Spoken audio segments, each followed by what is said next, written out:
안녕하세요. 닥통 네이버 지식인 상담의 신홍범입니다. 코골이 수면무호흡증의 원인 어떤 것이 있을까요?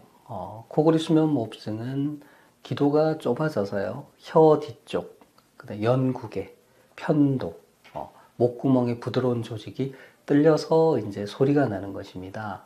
그럼 어떻게 해서 이게 좁아질까요?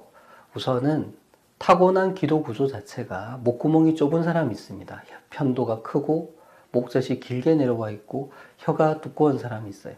대개 이런 분들은 아래턱이 작습니다. 그리고 또 비염, 코막힘이 동반되어 있는 경우도 많습니다. 정리하면 우선 코와 관련된 것은 비염, 코막힘이 코골이 수면무호흡증의 원인이 되고요. 이런 경우에는 이제 우리가 비염에 대한 평가, 치료가 필요합니다. 한편 혀가 두꺼워서 기도가 막히는 경우가 있을 때 우선 비만한지 어떤지를 봅니다. 체중이 많이 나가시는 분들, 그러니까 복부 비만, 뱃속에 지방이 많이 있는 이런 분들의 경우에는 그 뱃속의 지방, 우리가 내장 지방이라 그러죠. 내장 지방의 양과 혀 속에 있는 지방의 양이 비례합니다. 그래서 뚱뚱하신 분은 혀도 뚱뚱해지고 그 뚱뚱한 혀가 기도를 막아서 호흡을 힘들게 한다. 이렇게 알려져 있습니다. 그러니까 코골이 수면무호흡증의 원인 중에 하나가 비만이 될 수 있는 거죠. 체중을 줄이는 게 중요하고요.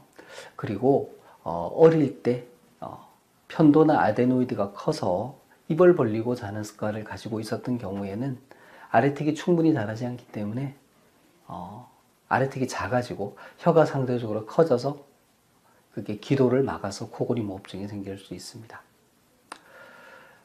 실제 우리 유전적으로 얼굴의 모양이 결정이 되기 때문에요. 아래턱의 크기, 혀의 두께 또 다 유전적으로 결정이 됩니다. 그래서 유전적인 요인도 코골이 수면무호흡증의 원인이 되겠습니다. 코골이 수면무호흡증이 이제 의심이 되는 경우에 우리 코를 골다가 뭐 컥 하고 호흡을 안 한다든지 이런 경우가 있을 때는 이 코골이 수면무호흡증이 얼마나 심한지 알아보기 위해서 우리가 수면 나온 검사를 받아보고요. 그 검사 결과를 토대로 해서 치료를 하게 되는데요. 비수술적인 치료로는 이제 양압기 치료가 있습니다. 양압기라 그래서 어떤 의료 장비가 있고 거기서 나오는 일정한 압력의 공기를 이용해서 코를 통해서 바람을 불어넣어서 기도를 열어주는 이런 치료가 있습니다. 양압기 장비는 200만 원이 넘는 상당히 고가 장비인데요. 최근에는 건강보험이 적용이 돼서 수면다운 검사 통해서 수면무호흡증으로 진단된 환자에 한하여 양압기를 임대해서 사용할 때 건강보험에서 요양비 형태로 지원을 해줍니다. 그래서 크게 경제적인 부담 없이 양압기를 사용해 볼 수 있습니다. 양압기의 장점 중에 하나는 사용을 했을 때 내 몸에 어떤 후유증을 남기지 않는다는 거죠. 우리가 수술을 했는데 수술의 결과가 마음에 들지 않고 수술 자리가 불편하면 어찌할 도리가 없죠. 이미 잘라낸 조직을 어찌할 수는 없습니다.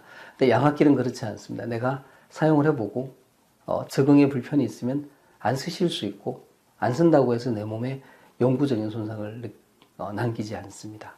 그래서 코골이 수면무호흡증이 있는 경우에 양압기 치료를 고려해 보시기 바랍니다. 이상입니다.